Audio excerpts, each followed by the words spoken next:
ఆదియందు వాక్యముండెను, వాక్యము దేవుని యొద్ద ఉండెను, వాక్యము దేవుడై ఉండెను. ఆ వాక్యము శరీరధారి అయి కృపా సత్య సంపూర్ణుడిగా మన మధ్య నివసించెను. వాక్యమయ్యున్న దేవుని గురించి, దేవుడైన వాక్యం గురించి మనం ధ్యానం చేస్తూ ఉన్నాం. దేవుని వాక్యం మనకు ఎలాగ బయలుపరచబడింది, దేవుని వాక్యం యొక్క గొప్పతనం ఏంటి, దేవుని వాక్యం వలన మనకు కలుగుతున్న మేలులు, వాటి గురించి ప్రభు కృపను బట్టి మనం గతంలో ధ్యానం చేశాం.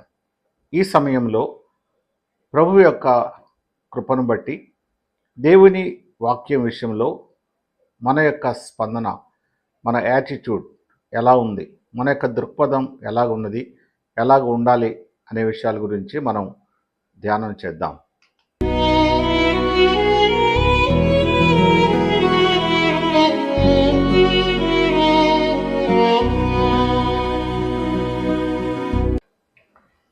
మొదటిగా దేవుని వాక్యం విషయంలో మనము కృతజ్ఞత హృదయం కలిగి ఉండాలి. మన యొక్క యాటిట్యూడ్, రెస్పాన్స్ కృతజ్ఞత కలిగి ఉండాలి. ఎవరైనా మనకు ఏదైనా సహాయం చేస్తే మనము వెంటనే వారికి కృతజ్ఞతలు తెలియచేస్తాం కదా. మరి దేవుడు మనకు అనుగ్రహించిన మేలులు, దేవుని వాక్యమును బట్టి మనము దేవునికి ఎంతగా కృతజ్ఞతాస్తుతులు చెల్లించాలి. దావీదు తన జీవిత కాలంలో దేవుడు చేసిన మేలులన్నిటిని బట్టి ఆయన కీర్తనల్లో కానీ, ముఖ్యంగా 119వ కీర్తనలో దేవునికి ఎంతగా కృతజ్ఞతాస్తుతులు చెల్లిస్తున్నాడో మనం గమనించగలం. 119వ కీర్తనలో 164వ వచనంలో, నీ న్యాయవిధులను బట్టి దినమునకు 7 మారులు నేను నిన్ను స్తుతించుచున్నాను అంటున్నాడు. దేవుని వాక్యం బట్టి ఆయన పదే పదే మరలా దేవునికి కృతజ్ఞతాస్తుతులు చెల్లిస్తూ ఉన్నాడు. అలాగే దేవుని వాక్యం విషయంలో మరి 7వ వచనంలో కూడా ఒక మాట అంటున్నాడు, నీతి గల నీ న్యాయవిధులను నేను నేర్చుకున్నప్పుడు యథార్థ హృదయంతో నీకు కృతజ్ఞతాస్తుతులు చెల్లించుచున్నాను అంటున్నాడు. దేవుని వాక్యం అంటే ఆయనకు ఎంతో కృతజ్ఞత కలిగి ఉన్నాడు. మరి మనము దేవుని వాక్యం విషయంలో కృతజ్ఞత కలిగి ఉంటున్నామా? 103వ కీర్తనలో దావీదు అంటున్నాడు, నా ప్రాణమా యెహోవాను సన్నతించుము, నా అంతరంగమునన్న సమస్తమా ఆయన పరిశుద్ధ నామమును సన్నతించుము, ఆయన చేసిన ఉపకారములలో దేనిని మరువకము, దేనిని మర్చిపోకుండా ఆయన మేలులన్నిటినీ జ్ఞాపకం చేసుకొని దేవునికి కృతజ్ఞతాస్తుతులు చెల్లించని తన ప్రాణంతో చెప్పుకుంటున్నాడు. అంటే తన హృదయపూర్వకంగా దేవునికి కృతజ్ఞతాస్తుతులు చెల్లిస్తూ ఉన్నాడు. అలాగే 116వ కీర్తనలో కూడా, యెహోవా నాకు చేసిన ఉపకారములన్నిటికీ నేను ఆయనకు ఏమి చెల్లించగలను, రక్షణ పాత్రను చేతపట్టుకొని యెహోవా నామములో కృతజ్ఞతాస్తుతులు చెల్లిస్తున్నాను అంటున్నాడు. ప్రియమైన సోదరుడా సోదరి, దేవుడు మనకు చేసిన మేలులన్నిటి విషయంలో, దేవుడు అనుగ్రహించిన నిత్య జీవమును బట్టి, రక్షణను బట్టి, నరకము నుండి మనలను తప్పించిన దాన్ని బట్టి మరి మనము ఎంతగా దేవుణ్ణి స్తుతించాలి. మనము మొదటిగా దేవుని వాక్యం విషయంలో కృతజ్ఞత భావం హృదయం కలిగి ఉండటం, దేవునిని ఎంతగానో దేవుని వాక్యమును బట్టి స్తుతులు చెల్లించవలసిన వారమై మనం ఉంటున్నాం. రెండవదిగా దేవుని వాక్యం విషయంలో మనము భయభక్తులు కలిగి ఉండాలి. దేవుని వాక్యం అంటే మనకు భయభక్తులు కలిగి ఉండాలి. 119వ కీర్తన 38వ వచనంలో, నీవిచ్చిన వాక్యము మనుష్యులలో నీ భయమును పుట్టించుతున్నది అంటున్నాడు. అలాగే 120వ వచనంలో కూడా, నీ న్యాయవిధులకు నేను భయపడుచున్నాను అంటున్నాడు. దేవుని వాక్యం అంటే మరి దావీదు భయభక్తులు కలిగి ఉంటున్నాడు. కృతజ్ఞత హృదయం కలిగి ఉండటంతో పాటు దేవుని వాక్యం అంటే ఆయనకు భయభక్తులు ఎంతగానో ఉన్నాయి. దేవుడు అంటే మనం భయం కలిగి ఉండాలి. దేవుని మాట అంటే మనకు భయం ఉండాలి.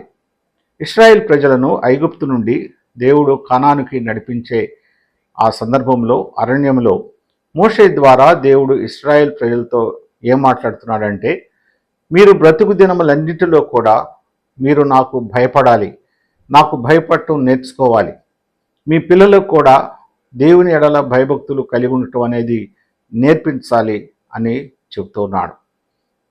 అవును, దేవుని యందు భయభక్తులు కలిగి ఉండటం అనేది చాలా ప్రాముఖ్యమైన సంగతి. మనం కూడా దేవుని వాక్యం విషయంలో మనము భయభక్తులు కలిగి ఉండాలి.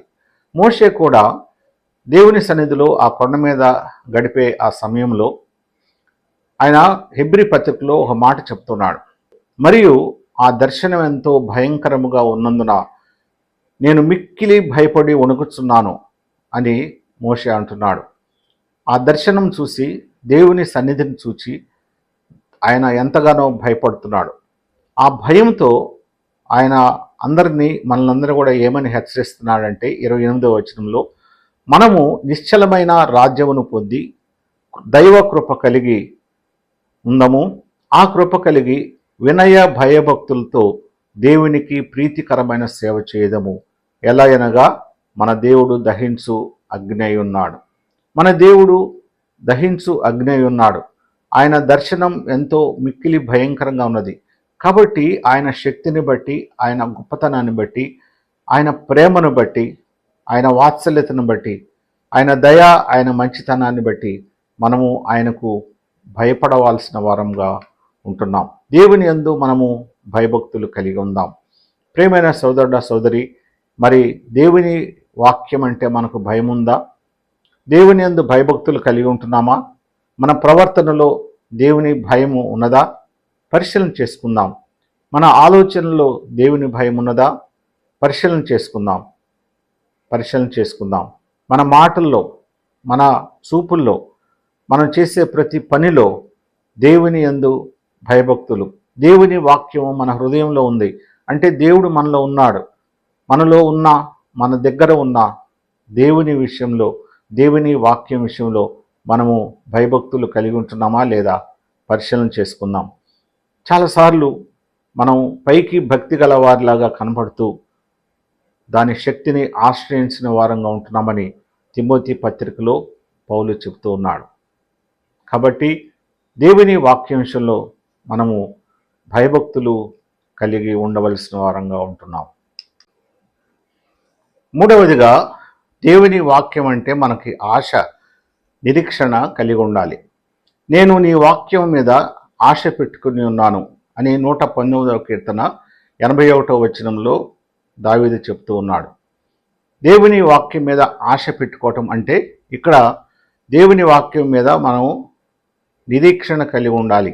దేవుని వాక్యం కొరకు మనం నిరీక్షణ కలిగి ఉండాలి అని అర్థం వస్తుంది. దేవుని వాక్యమును మనము ముందుగా విశ్వసించాలి. విశ్వసిస్తేనే మనం దేవుని వాక్యం మీద మనం నిరీక్షణ పెట్టుకోగలుగుతాం. దేవుని వాక్యము నమ్మదగినది. మొదటి తిమోతి పత్రికలో పౌలు తిమోతికి రాస్తూ అంటున్నాడు, 15వ వచనం, పాపులను రక్షించుటకు క్రీస్తు యేసు లోకమునకు వచ్చినను వాక్యము నమ్మదగినది, పూర్ణాంగీకారమునకు యోగ్యమైనది ఉన్నది అంటున్నాడు. దేవుని వాక్యము నమ్మదగినది.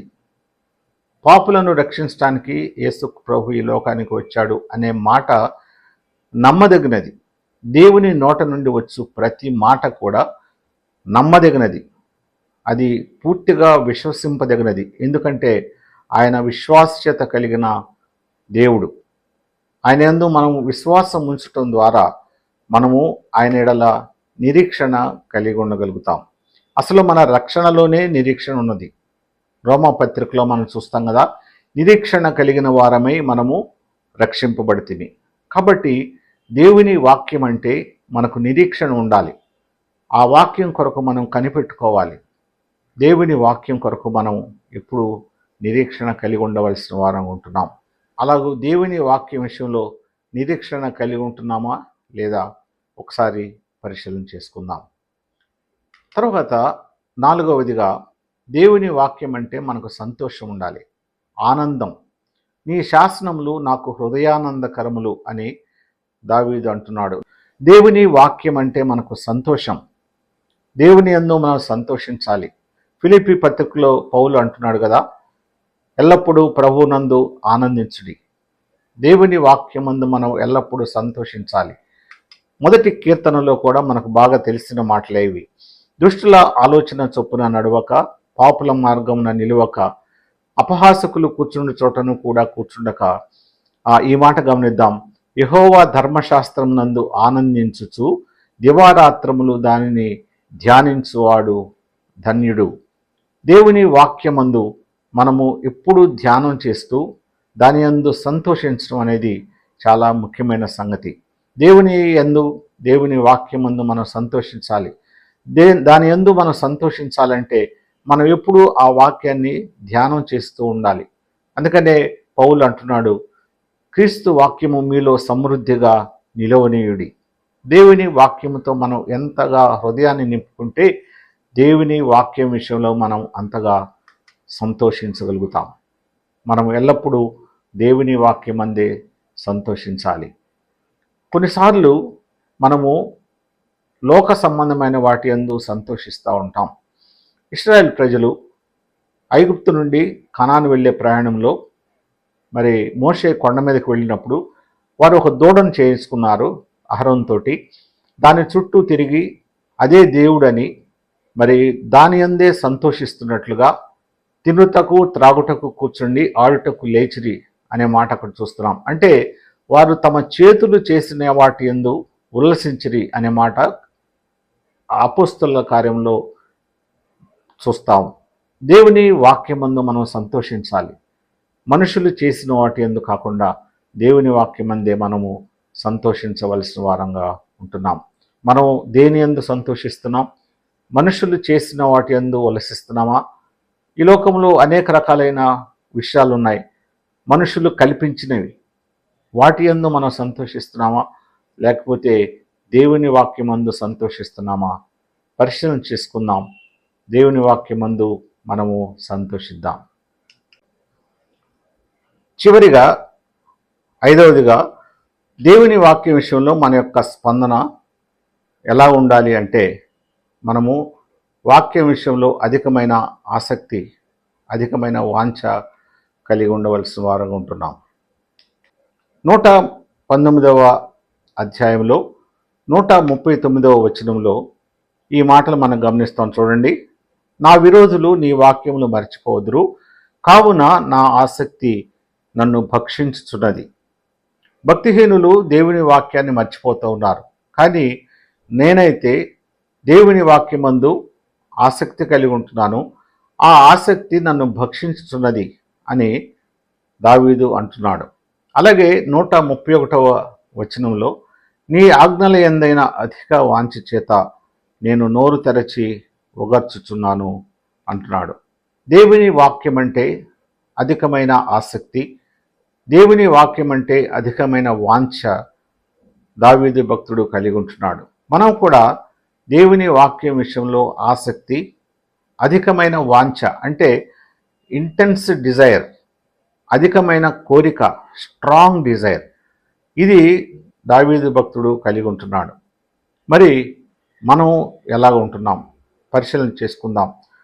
వాక్యమందు అధిక వాంఛ చేత నేను నోరు తెరచి ఒగర్చుచున్నాను అంటే ఇంకా కావాలి, ఇంకా కావాలి అనే ఒక దాహం, ఆకలి, వాక్యం కోసం ఆకలి, వాక్యం కోసం దాహం ఆయన చెప్తూ ఉన్నాడు. మనము కూడా దేవుని వాక్యం విషయంలో మరి అధికమైన వాంఛ, అధికమైన ఆసక్తి కలిగి, అధికమైన ఆకలితో దేవుని వాక్యం కోసం దాహం కలిగి మనము ఉండాల్సిన వారంగా ఉంటున్నాం. మన యొక్క అధికమైన ఆసక్తి, అధికమైన వాంఛ దేని మీద ఉంటున్నాయి? ఇవి ఒకసారి పరిశీలన చేసుకుందాం. నేను ధ్యానం చేస్తూ ఉంటే చాలా విషయాలు మన యొక్క ఆసక్తిని, మన యొక్క వాంఛను డైవర్ట్ చేసేవిగా, తీసుకొని వెళ్ళేవిగా నేను గమనించాను. వాటిల్లో కొన్ని ముఖ్యమైన విషయాలు, 3 ముఖ్యమైన విషయాలు నేను జ్ఞాపకం చేస్తాను. అదేమిటంటే, ఈ లోకంలో ధనాపేక్ష అనేది ఒక విగ్రహం మనం చూస్తూ ఉన్నాం. ఈ లోకంలో ధనాపేక్ష అనేది ఎక్కువగా ఆరాధింపబడుతున్న విగ్రహం. మతంతో సంబంధం లేదు. దేవుడు లేడు అనుకునే వాళ్ళు కూడా దేవుని ధనాపేక్ష అనే విగ్రహాన్ని ఆరాధిస్తూ ఉన్నారు. మన యొక్క ఆసక్తి, మన యొక్క అధిక వాంఛ దేని మీద ఉంటుంది? మనము ఈ లోకంలోనికి ఏమీ తీసుకొని రాలేదు, ఈ లోకంలో నుండి ఏమీ తీసుకొని పోలేము.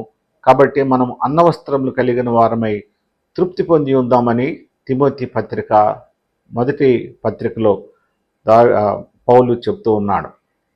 ధనాపేక్ష సమస్తమైన కీడులకు మూలం. మరి మన యొక్క ఆసక్తి, మన యొక్క వాంఛ దేనికోసం? ధనం కోసమా, లేకపోతే దేవుని వాక్యం కోసమా?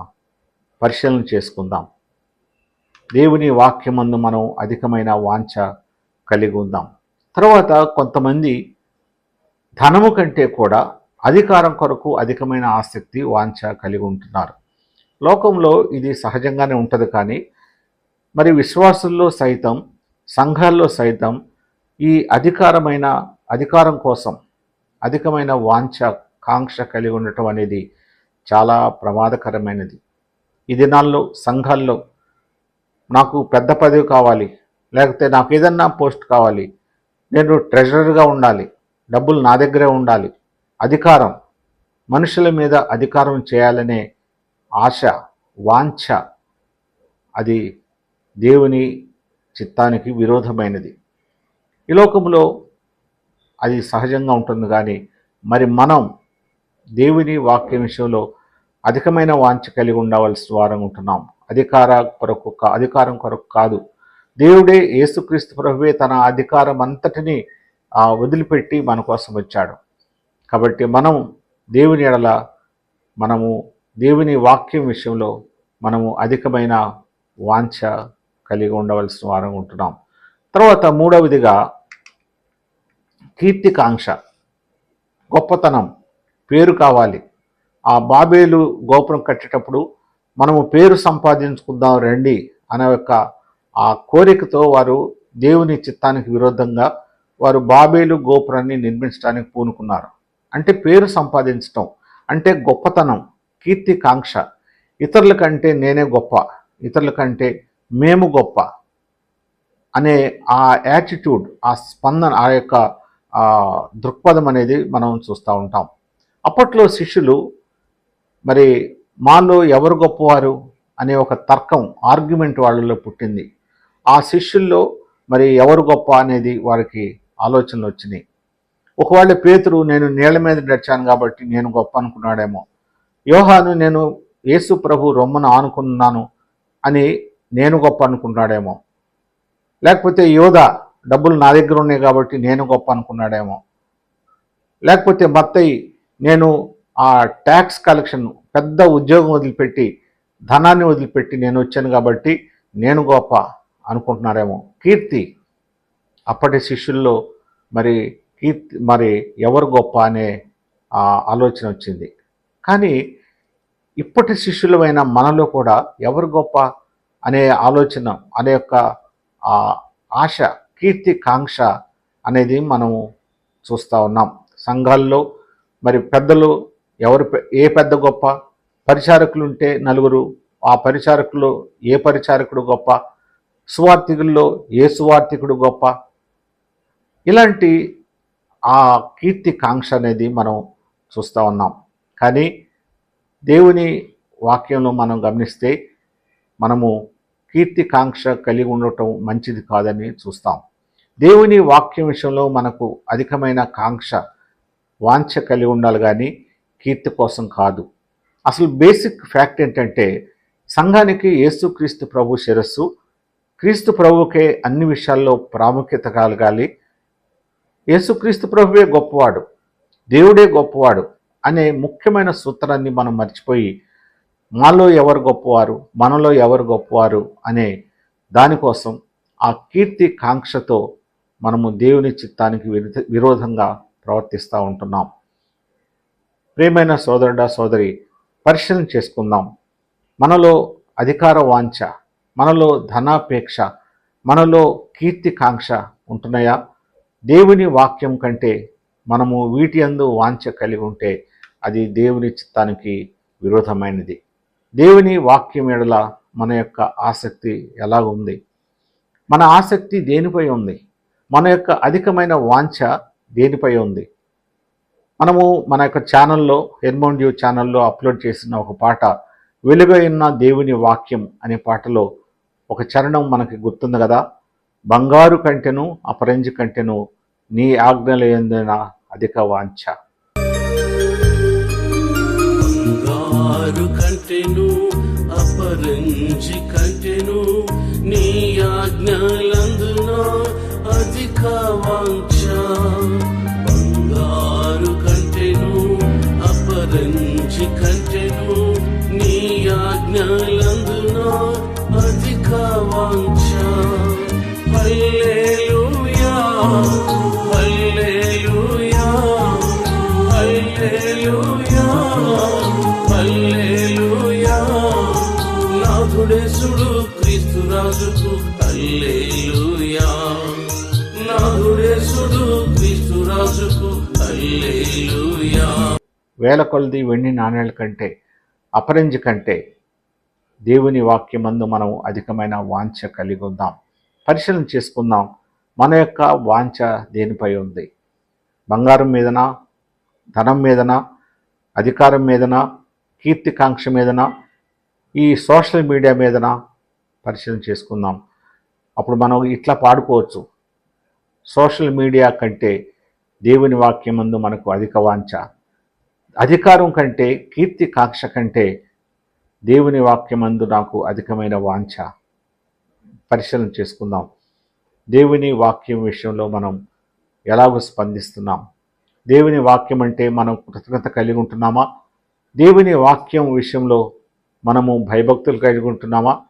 దేవుని వాక్యం కొరకు మనం నిరీక్షణ పెట్టుకుంటున్నామా? లేదా దేవుని వాక్యమందు మనం ఆనందిస్తున్నామా? లేకపోతే ఈలోక సంబంధమైన వాటి యందు ఆనందిస్తున్నామా? దేవుని వాక్యమందు మనకు అధికమైన వాంఛ ఉందా? లేకపోతే ఈ భూ సంబంధమైన ధనము, అధికారము, కీర్తి వీటి యందు మనం అధిక వాంఛ కలిగి ఉంటున్నామా? పరిశీలన చేసుకుందాం, లోపాలని సరిచేసుకుందాం. దేవుని వాక్యమును మన హృదయంలో ఉంచుకొని దేవునికి సంతోషం కలిగిద్దాం. అలాగ చేయటానికి వాక్యమై ఉన్న దేవుడు మనకు ఎల్లప్పుడూ సహాయం చేయనుగాక. దేవుని యొక్క విశేషమైన కృప కనికరములు నిరంతరము మనకు తోడై ఉండునుగాక. ఆమెన్.